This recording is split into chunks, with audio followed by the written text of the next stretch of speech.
On YouTube, Brent and Tiffany here, aka App Driven Guy. I wanted to share a strategy that I've been using to make money taking airport rides, and this is due to basically the fact that I don't want to do late night anymore. I've pretty much gotten away from doing late night delivery. I've been trying this for the last couple weeks. I try to be done if I do Amazon Flex or if I'm doing Uber and Lyft. I try to just cut myself off at about 8:30 and head home and go to sleep. This is really great because it gets me to sleep the same time my kids do, so that I can be home and put them to bed. I like to tell my kids dragon slaying stories. We have our own series of stories we do. Then also, it gets me away from having to drive intoxicated people around. Now, I have nothing against people that drink. That's a, whatever. It's a lifestyle choice that people make. I don't drink myself personally. And it just gets kind of difficult when you have a conflicting lifestyle, and you're around people that are intoxicated. It's difficult to enjoy it. And sometimes it's fun. You have people that are just, having a good time and they're not, too far gone, and, it's fun. But a lot of times, like, the biggest thing for me is when I pick up a carload of 3 or 4 girls that are intoxicated, and they're just screaming at each other the whole time. The girl in the front seat screaming at the girls in the back seat, and all of it just gets right in my ear, and it's just really grinding to me. And it's always the same thing. It's always like, oh my god, that guy you made out with was so ugly. You made out with like 15 guys. You're such a skank. Oh my god. And they're just like screaming at each other over and over again. And so it just gets really old, and they think that they're very, very funny when in reality they're not. But, what can you do? So with the guys, it's like the other end of it. The guy's like, oh yeah, bro. Oh yeah, she was all over me. I should have taken her home, but whatever.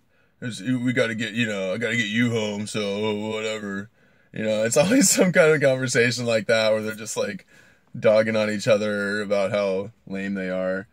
Which is, it's just crazy that like these people call each other friends and then they're just like yelling, screaming at each other about how stupid they are. It's not always like that, but it's like half the time, pretty much. And then sometimes they'll talk crap about each other. Like I'll drop off half of them, and then the other ones are just like, oh, those guys are so dumb, or she's such a skank and like drug addict and stuff. Like I've heard this stuff so many times. Dropping off drunk people is just hilarious. So I'm trying to get away from that. So back to the strategy that I use. So I try to get to bed 8:30, 9 o'clock, so I can get 5.5, 6 hours of sleep, whatever it is. I've just pretty much grown accustomed to sleeping that much, and then I catch up on sleep, get 7 or 8 hours a couple times a week, if I can. If I sleep 8 hours, I'm just too tired. I don't like sleeping that much, honestly. Seems like 6.5, 7 is pretty much my magic number. Excuse me. And so basically I try to get that much sleep, get up at 3 o'clock, 3:30. That seems to be about the best time to start doing airport rides. Sunday mornings, you might still get some bar rush residual. But usually by that time, by about 3:30, 4 o'clock, people have worked out most of their pukiness and hardcore partying, so you don't have to worry about messes usually. So let's take yesterday, for instance, Friday, September 1st. I was out and early morning, started out with a 3:30 wings ride, which was really close to my house. I was able to pick these people up and take them to the airport on a scheduled wings ride, and made $22 for a very short distance ride. And from there, what I do is when I'm at the airport, I'll check Uber and I'll see what the wait time is. If it's a decent wait time, like maybe 20, 25 minutes or less, I'll go over and I'll wait for an Uber ride to go out of the airport. But usually that's not the case that time of morning. There's usually a long wait, and it's nothing happening. There's no arrivals at the airport. It's always departures for the most part.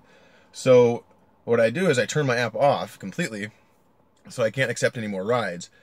Then I drive away from the airport as quick as I can.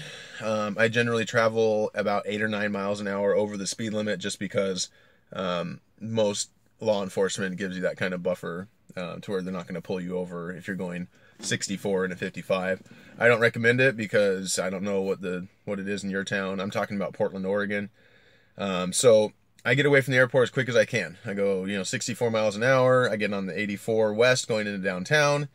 I head downtown. If it's after 7 o'clock in the morning or even after 6:30, I won't go on the 84. I'll just go on the 205 south and just go as far as I can. So I'll go down.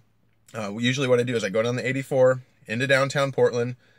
If there's a surge or prime time going on with Uber or Lyft, I'll turn my app on. I'll stay in downtown Portland. If there's nothing going on, I'll continue south with my app off until I get past downtown Portland by at least maybe 5 or 6 miles, so I'm closer to Lake Oswego, Tigard area, and then I'll turn my app back on with Uber and wait maybe around, like basically 6-7 miles south of downtown.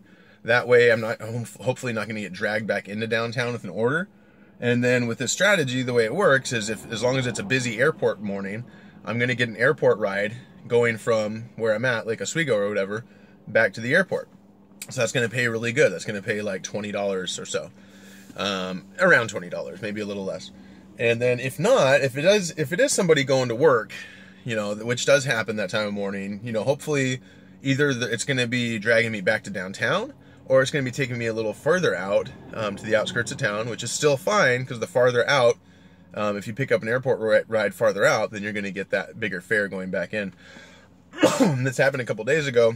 I ended up getting an order in West Lynn, and it took me farther out into Lake Oswego, and then I ended up getting an airport ride right from where I dropped off in Lake Oswego back to the airport. And so I made, $30 from that trip. That took me from the time I left the airport to get the girl to work, get the lady back to the airport, was about 45 minutes, and I made about $30. So that's perfect. I mean, that's, averages out, that's $40 an hour plus. And that's it. And then as soon as I drop off the airport, turn the app off again, zoom away from the airport as quick as I can. And that usually works till about 6:30, 6:30, 7 o'clock in the morning. Then you start getting just people going to work back and forth. And by that time, I turn my app off about 7 o'clock. I go home and help get my kids ready for school if I can. If it's still busy or if I have some kind of guarantee going, I'll stay out and work. And that's it. That's the way the strategy works for me. It's been working out really well the last few days. Yesterday, Friday, I got 7 airport rides in a row. I didn't even take one person. I took one person to work, but he worked at the airport. So, I dropped them off right at the airport arrivals. So, yeah, it worked perfect. 7 airport rides in a row, $95 in 3.5 hours. And that was my morning. And it was a busy, it's Labor Day weekend, so everybody was leaving town Friday morning. So, I mean, that worked out really well. I'm still trying to see how it's going to work out as far as doing it every day, but it's been working out really good. I mean, I average over $20, $25 an hour every time I do it. So I didn't want to drag this video out, but this is cool information. I like it. It works for me. Thank you so much. Have a good day.